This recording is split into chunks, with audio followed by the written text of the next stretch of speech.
Hi అండి. Welcome to our channel Siva Reddy Pagadala. ఇప్పుడు జగన్మోహన్ రెడ్డి గారు మొన్న అమరావతి మీద సంచలన కామెంట్స్ చేశారు. దాని గురించి ఆల్రెడీ మనం కొన్ని వీడియోస్ చేసాము. ఆయన చేసిన కామెంట్స్ అయితేమి, ఆ కామెంట్స్ మీద నా యొక్క సూటి ప్రశ్నలు అయితేనేమి, ఇంకా ఆయన వాటి ద్వారా ఎంత నష్టపోయాడనేది అన్నీ చేసాం. బట్ స్టిల్ నేను ఆ కామెంట్స్ ఆయన ఎందుకు చేయాల్సి వచ్చింది, దాంట్లో ఎంతో కొంత నిజం ఉందా లేదా అని కాస్త అనాలిసిస్ చేశాను. సో ఆ అనాలిసిస్ మీకు ఎక్స్ప్లెయిన్ చేసే ముందర నేను మన వ్యూయర్స్ని కోరుకునేది ఏంటంటే, మన ఛానల్ ఎంతవరకు సబ్స్క్రైబ్ చేసుకున్న వాళ్ళు ఎవరైనా ఉంటే సబ్స్క్రైబ్ చేసుకోండి.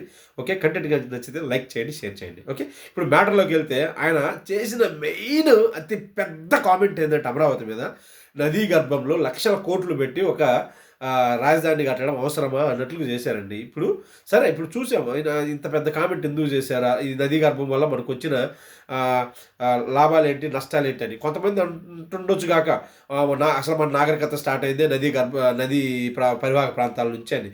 ఓకే, అది కూడా కరెక్టే కావచ్చు. బట్ స్టిల్ అంత పెద్ద రాజధాని, అంత పెద్ద సిటీ అనేది నదీ గర్భంలో ఉండటం వల్ల దానివల్ల మేలేంటి నష్టాలేంటి అనేది చూసుకుంటే, ఓకే, మేలు వచ్చేసి వాటర్ ప్రాబ్లమ్స్ అయితే ఉండకపోవచ్చు ఫ్యూచర్లో.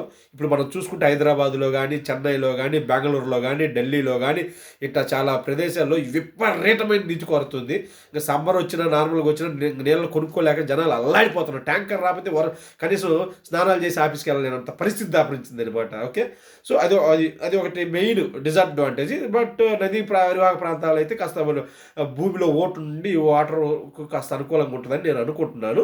బట్ నెగిటివ్స్ అయితే మాత్రం చాలా ఉన్నాయి. అందుకని జగన్మోహన్ రెడ్డి గారు దీన్ని బాగా హైలైట్ చేశారు. ఎందుకంటే ఫర్ ఎగ్జాంపుల్ ఇప్పుడు ఏ సిటీ అయినా కానీ అక్కడ అవకాశాలు పెరిగిపోతాయి, ఉద్యోగ అవకాశాలు, జనాలు విపరీతంగా వచ్చేస్తారు.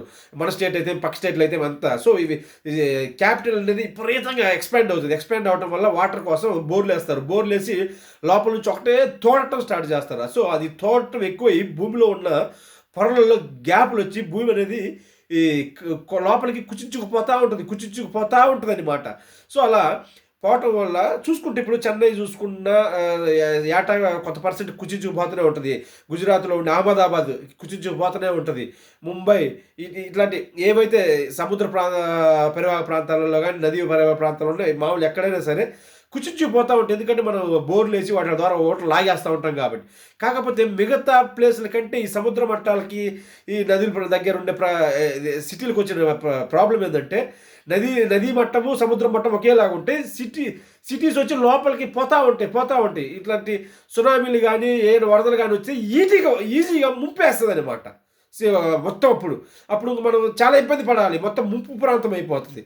సో వీళ్ళు అది ఆయన మంచి పాయింట్ కొట్టాడు పైకి.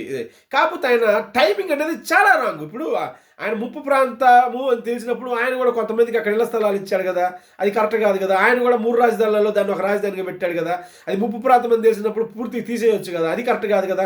అసలు ఈ క్వశ్చన్ ఏదో 2014లో 30,000 ఎకరాలు చిల్లర కావాలి రాజధాని అంటే ఆషామాషి కాదు అని అన్నప్పుడే ఈ క్వశ్చన్ అప్పుడే రైజ్ చేసి ఉంటే, ముప్పు ప్రాంతము ఇది నాకైతే నచ్చలేదు, నాకు ఇష్టం లేదని అప్పుడే క్వశ్చన్ రైజ్ చేసి ఉంటే ఇప్పుడు పీపీపీ మెడికల్ కాలేజ్ మీద ఎంత గట్టిగా మాట్లాడుతున్నాడు ఆయన. సో ఎవరు అవునన్నా కాదన్నా కానీ పీపీపీ మెడికల్ కాలేజ్ మీద జగన్మోహన్ రెడ్డికి వ్యతిరేకంగా వెళ్ళాలంటే గవర్నమెంట్కి ఒకంత భయంగానే ఉంది. అయినా కానీ ధైర్యం చేసి ముందుకు అడిగేసినా కానీ దాని యొక్క ఉంటారు కదా మామూలుగా పెట్టుబడి పెట్టే వాళ్ళైతే కానీ పెట్టుబడిదారులు కాస్త భయంగానే ఉన్నారు. ఎవరు ముందుకు రానిది కూడా అందుకే. అదే ఈయన నదీ గర్భము అక్కడ కడితే నేను ఒప్పుకోనని 2014లో చెప్పుంటే బాగుండేది. ఆయన చెప్పిన మాట మంచిదైనప్పటికీ ఆల్రెడీ ఇప్పటికీ 33,000 ఎకరాలు పూల్ చేశారు. దాన్ని అంతా పాపం వాళ్ళ ల్యాండ్ అంతా అమరావతి రైతులు చెడామడ చేసేసారు. చాలా దూరం వచ్చేసాము, చాలా ఖర్చు పెట్టేసాము. ఇప్పుడు చేయటం వల్ల చాలా నష్టం అనమాట. ఇప్పుడు ఆగేది కాదు. నువ్వు మొదట్లో చెప్పుండాలి ఈ మాట, ఇప్పుడు చెప్పడం అది చాలా కరెక్ట్ కాదు. కాకపోతే నేను చెప్పేది ఏంటంటే, ఇప్పుడు ఈ కూటమి ప్రభుత్వానికి ఆయన ఈ నదీ గర్భం అనే కామెంట్ మీరు కన్సిడర్ చేయండి. కన్సిడర్ చేసి ఇక్కడ మనకు నెదర్లాండ్స్ అనే కంట్రీ ఉంటుంది కదా, వాళ్ళు కూడా అంతే సముద్ర మట్టానికి సుమారు 8 మీటర్లో 9-10 మీటర్లో అడుగులు ఉంటుంది అనమాట.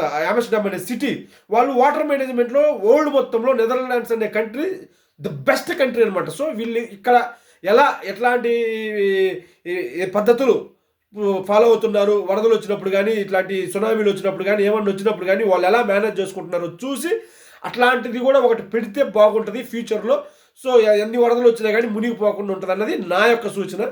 దయచేసి మీరు దీన్ని మంచిగా అర్థం చేసుకుంటారని ఓకే అనుకుంటున్నా. Thank you so much.